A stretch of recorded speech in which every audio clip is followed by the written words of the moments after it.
yango ça va ils devoir moi de ça la minute si attends ba on a manga na chibete na mana o ratiza mabe faut le ba oui là ba chibe c'est important pour je kufa et comme oui reste na zala rata na yesu na kanga eta photo papa chéri oh be ya ka yo zali mo ba ya bodu kichasa avia ceci la kate oko ya kobe bozoto vas-y voilà ça va faire rigola oh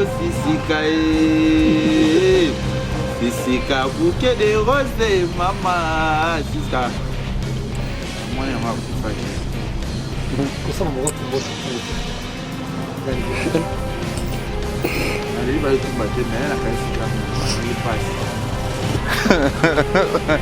la n'habite so on va ina relation ina pas le tout matos azaika ka fanatisme on veut ça la game bon pour mon on va jouer à des tapes que on pas la quitter on va y avoir même on va être pas venir sur relation net sur à des tapes on pas voir relation on va les papa to yo kala ki boete yo kala papa ndenge nini nango yo kana ngina papa lutumba yo kana kinini omba ko na biti ba kanso mo sa papa lutumba o jana pam e ko mona sai ko mona pa lutumba différence exacte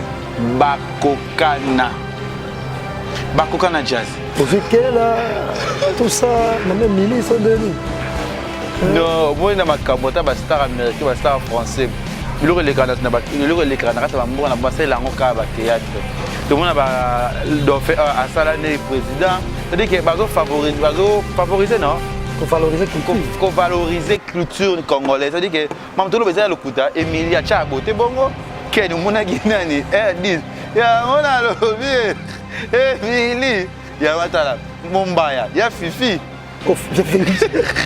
mam mila ba so bayane sana tout ça qui bon la film dans cette polémique de l'autre beka mambele kaka ya uli musheni moi de Liane ya na pour parler tout bas ko na biso ka bala bah ouais non ça m'a demandé votre montagne c'est pas au finger le chou qu'est-ce qui se passe entre toi et maman Mimi moi même on parle pas on n'a jamais être amis on n'a jamais être ensemble c'est une mauvaise fille je l'aime pas parce qu'il est mauvaise parce que elle avait taquiné France des matchs chez News de ça parce que me donne rien me paye $200 lui-même va me marier va pas me marier c'est pour cela je dis on a un temps de challenge elle a incité Yvette Yvette a dit moi je vais pas chamailler avec toi prends une stylo prends un bouquet de feuilles on fait débat tu appelles France des matchs tu t'as mis là Jazz Kafoul comme arbitre moi et Yvette on fait les challenges. Voilà la famille, on parle plus tôt, on vieillit, le savoir ne ment pas. Appelez-moi The Game, Gossip DRC News avec Jazz Kafoul. Hein? On parle plus trop. Presse en ligne, avec intelligence, avec sagesse, tout ça, pas trop de polémique. Ce qui on mélange pas les torsons et les serviettes. Hein? Nous on est serviettes, on ne dépend pas des torchons. Gossip DRC News avec Jazz Kafoul. De belles interviews, de belles collaborations, de belles images. Parole de Fabregas. Appelez-moi The Game. Gossip DRC News. Les boss, ah. Merci Nana Boyambi sur la Gossip DRC News. Dans ça l'émission, mais polémique et l'équipe, on devait tout bien avec Chou à expliquer ça polémique dans ce n'est pas bon partager vidéo et le petit rappel en commentaire Nabino pour polémique et ça ma casse avec ça et ça qu'on pourquoi on attend pas tout dans un calme et bon faut polémique c'est un modèle donc vous dites que tu es déjà merci à président de Namani merci madame Chidikitima merci na Pendolce Festival Bilamba Polingo Tokitoko Pétail Toussaint Dombasi na Moninga Simon Bidi et Easy Kashi Bamote Labino Yangwana merci que Gobelisha Tobosano jamais et nous sommes sur le te dire on peut la Kelly Charonston et faire gagner la merveille Kanza Ronsa c'est le scram ben Nios Oyo ba na Rabiso Rechou bonjour papa Divaye papa Goulou Tchakoum mais tu sens solo mo polémique mo yon dozo créer ba polémique c'est une colo mon saka bon nismo kili mais dans le sourire mon saka de un peu merci na batu bolinga nga trop na kati internet ba bi mwana mwasi soko linga kabelo linga basala yo oye banola ta kitoko za kitoko za mama so kitoko le kitoko pour la osuma mi ba kabelo mi pas joli kabelo ya za Kinshasa Bombashi Kinshasa joli kabelo na bosente ka bongo kaso kana mona ka bongo kaso mona mo ingo e mo c'est la trop na mbebone Dingo et Momo, Paya Willy Moucheni et Olomo 200 kg, merci au maire Willy Moucheni Mobimba, on a téléphone, Oyo, abondé un téléphone, t'as des bons points. Na, Chichichi pour la madame, moi ça me bon, t'as les qui n'est pas azate. Voilà, c'est un plaisir. Mais tu ne pas, il me serait mon de ouais, c'est un chroniqueur, c'est un parolier, Moutoumou Yamalonga, Moutoumou Gito, ça, il y a un programme depuis qu'à la photo. Tourner émission na yango to mona na kijuwa to kuna kijuwa na palo baki abapi na ndenge ya mabete ndi nozo bula ngonde yo just ngoko pelika mo soki extraordinaire ngoko pelika ndenge baki ka ne fuse ke ya yimi mi to soki mi comment ja parle tumba apesa ki manda chant toli aipe na shaka Congo yo shiba ko kunda yo jo kufa est-ce que ko kunda ndi yo yo ndela mama tanga ba beke ba ko bona ba soso na banta bane ba zakana rien à voir baki polémique ndi no kamoko amusant ndi no ka normal. Mais pareil, avant mon tournage, avant le tour, jamais. Jamais. Chaque fois que j'ai fait, il y a une personne très bien. Et l'autre, il y a une bonne avec chaque fois que j'ai fait, il n'y a rien à voir. Et l'autre, c'est ça. Le temps aussi, c'est après. Tout aussi, après, dans mon pays, il y a des gens qui ont des émission et c'est plus c'est un makasi. Tu vois tant que loba, zo bita baba histoire il y a papa Lutumba, c'est les gens la passe pour na occasion té. Le soir par Lutumba. Yango ça va ils va devoir moi de ça la mona minute. Si attends ba on na manga na chibete, na mana o rateza mabe hein. Faut le ba wera la ba chiba c'est important. Moi je recouffa et comme ah wera na zalaka na yesu na kanga eta photo papa chéri. Mais parce que bato moko passe kaka ne robert masula il y a papa Lutumba et ça linga sengo non qui bien papa Lutumba il chanteur moko boa pesa te be banzembo mame bele so parole mazo les na tizo remercier lui albil kamne mon na parole abaki mosaka il y a des vérité après ça va wazi quoi après ça te bele wa kalonga na yibiti nga bena bota minote mais pour on découvrir après ça va mbilia belle parce que papa Lutumba Obeyanga yozali mobali ya bolingo kichasa ambiance si la kate okoya kobe banzoto banze mwana nyonso pesa ba firigola nini ozonga maboko paba ozonga maboko rite Lutumba sima Kofi Pekuna acha akina sona ninga chacho c'est-à-dire qu'il a découvert ma belé pa Mosaka c'est motivé vraiment parce que ngaso goût ya koyeba ça sous musa parce que ngaso énergie pe makasi sous ya koyeba ça on so bien c'est ça mais ce qu'on va bien tant aussi cette mission ve chaka Mosaka siri aussi ça derrière yaka kamera lobby c'est ça bon moté et là comme les ziba tant le réseau côté donc mes autres là déjà tu vois déjà tant à côté déjà vivre chaque monde qui déjà fait la vie déjà Mosaka ngayo wa Mosaka na kwanga na kolia yo c'est-à-dire que l'on a mais l'autre il va vivre chaque passe tout des postes mais bien petit na donc on met na ma bête na ka la Mosaka niveau internet ma be mo za que oh polémique tous les cameras non Mosaka va émission qui ma les qui top c'est ça mais yo disons on a bien ya Lutumba Ingo sea mama. Ingo sea mama ni ezma ya kana kukufa pola ani nandi musula kanisa ka sisi ka chéri moke dibako sisi ka bouquet de roses mama ana kotika te luka kwa katika linga oh sisika bouquet de roses mama sisika akufi na avril pas tumba c'est 31 mars qu'on a fait le 1er avril donc quoi yebi bongo ana moni ni na pas le tumba c'est un monstre parce que quand même ngalinga le tumba makasi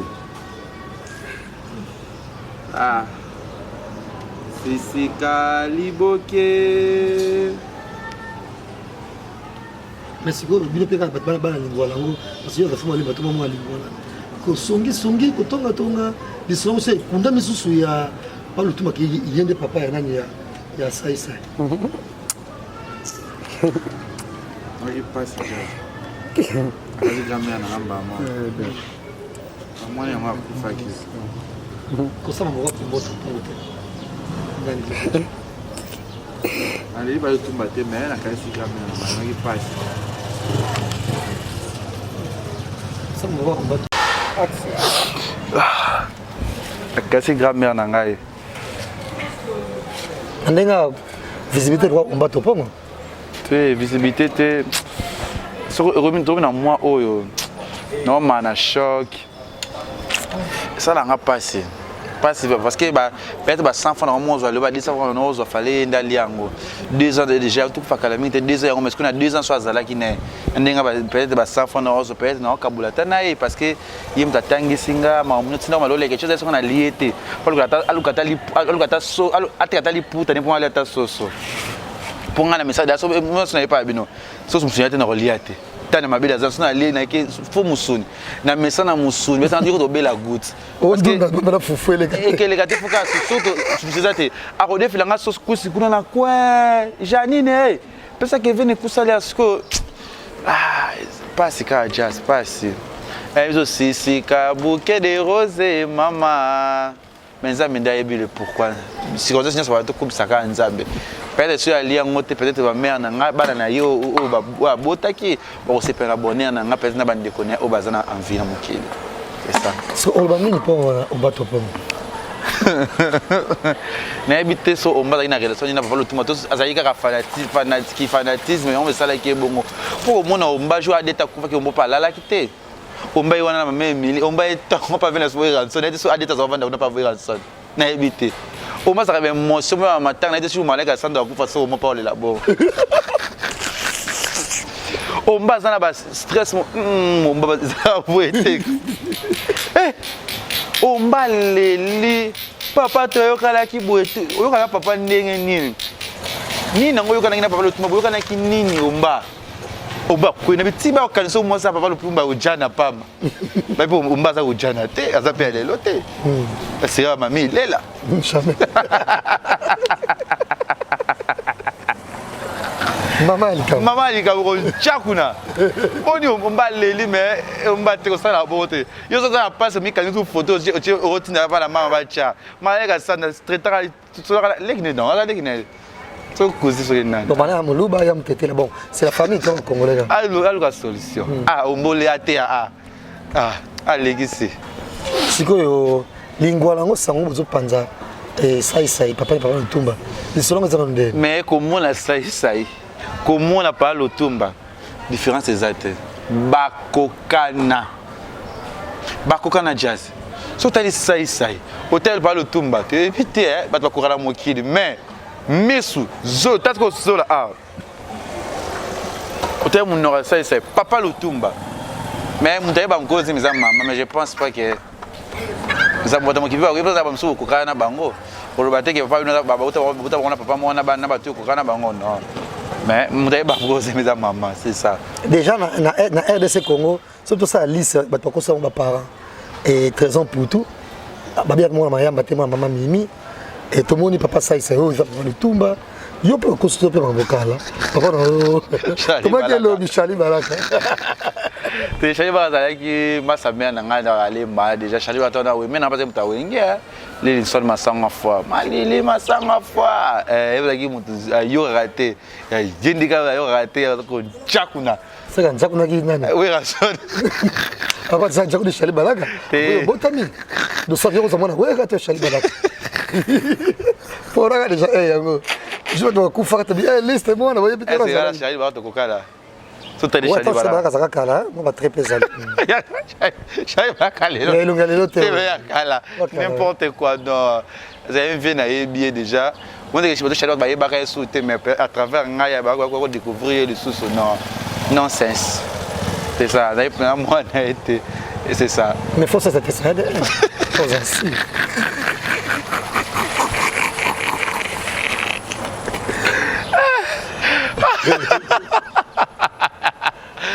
Ils ont tourné. La Tunisie basée la rango. Ba 10 match et knock. Bona ba GG Weli. So ba va na Tunisie wana. Parce que c'est l'émission le roi théâtre moyo me chez bandi. Ba bi ba ye ba côté ici. Ba ye ba ta ko nchaku na ba ye wana. Total bango. Tout mouvement benga bi leke chu. Na kosa ote mikolo. So total just total yo. toke bato moni jaez ne bisa yo bozo sekisa bato mikolo na oyedi so Yvette so non so krio ko jakuna e kangi potre bisa a jakunye a viangulie mama li kamunga dia to sa boni non to te azan za moi ne te ja adenani mais ça ça pose assez bon soit de toute façon merci koyo mokimo eleli na mai mokimo eleli yo qui ça ka lisolo zaka moko ka lisolo wana yo que ça théâtre là tout ça même Mili sont denis non moi na makabota ba star américain ba star français biloko elekana na ba biloko elekana kata ba mbongo na ba sala ngo ka ba théâtre tout le monde ba do fait à salane président c'est-à-dire que bazo favoriser non qu'on valoriser culture congolaise c'est-à-dire que mam tolo beza lokuta Emilia cha bote bongo ke nous mona ginani dis ya mona lobi Emily ya matala Mombaya ya Fifi oh je suis mon gars mon papa est théâtre chéri Mombaya c'est maman les comme boto maman Mila ko tomboka ala ta pampers kila yanga maman Mila ba so bayane osani to saki bona film tena sai polémique te lote beka mambele kaka bayane ya uli musheni bon te di yana ngai bo parle tumba ko na biso kamala ma ouais non ça m'a dit pas ni ça va au finga ou le ketchup ou même kuruza makama minene boy moto ki pe pas ça son mon enfant tout par coup il faut munena nzete pona nzoto il faut nzete ka musika la ngai nzoto de simba tangate nzete kaka nzoto de simba ya na lingi te mo yebi ba téléspectateur ba pese message na lingi na ngate c'est ça na pe na tana te affinité na lingi on sauter et correspondre et on va français qui to quoi nous les fait calom et nous sommes 30 minutes français la français na biso Yvette Kalomo madame a pese des films moro oyo ba sala te moi on a qui canne parce que depuis le début de l'émission on a commencé tu m'exprimes pas en français et pour moi on s'exprime en français. En français, c'est mieux. Et là, tu dis quoi à tous ces internautes qui sont branchés à ce moment? Ouais, tous les internautes, je dis toujours abonnez-vous sur Gospel, notre chaîne, et abonnez-vous sur Leket TV et Congo les Ziba. Pose-moi des questions françaises, ça sera mieux. Et il y a quoi avec. Qu'est-ce qui se passe entre toi et Maman Mili? Moi, même, ils n'en parlent pas. On n'a jamais être amis, on n'a jamais être ensemble. C'est une mauvaise fille. Je ne l'aime pas parce qu'elle est mauvaise, parce qu'elle avait taquiné France Téma chez News de ça. France Téma ne me donne rien, me paye $200. Lui-même va me marier. Il ne va pas me marier. C'est pour cela que je dis on a un temps de challenge. Elle a incité Yvette. Yvette a dit moi, je ne vais pas chamailler avec toi. Prends une stylo. Prends un bouquet de feuilles. On fait débat. Tu appelles France Téma. Tu t'en mets là. Jazz Kavoul comme arbitre, moi et Yvette, on fait les challenges. Et pour cela, c'est l'époque des challenges. Il n'y a pas moyen qu'on dit les trucs. Non, c'est pas de trucs, tu vois mes fesses. Non, c'est trop banal, c'est trop ridicule. Oh. Une fille sage bâtit sa maison.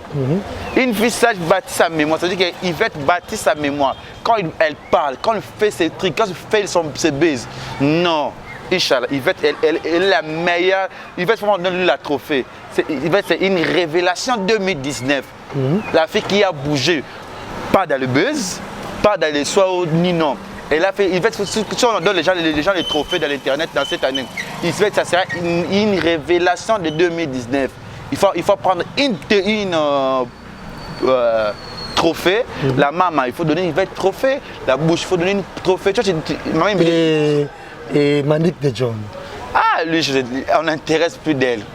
Elle est déjà morte. Laissez les morts terrer leurs morts. Lui, vraiment, elle-même, elle a fait une émission. Pour tout à l'heure, même 5000 filles. Un mois, une semaine. Lui, vraiment, maman, merci, Nayo. Allah, comme elle est dormie.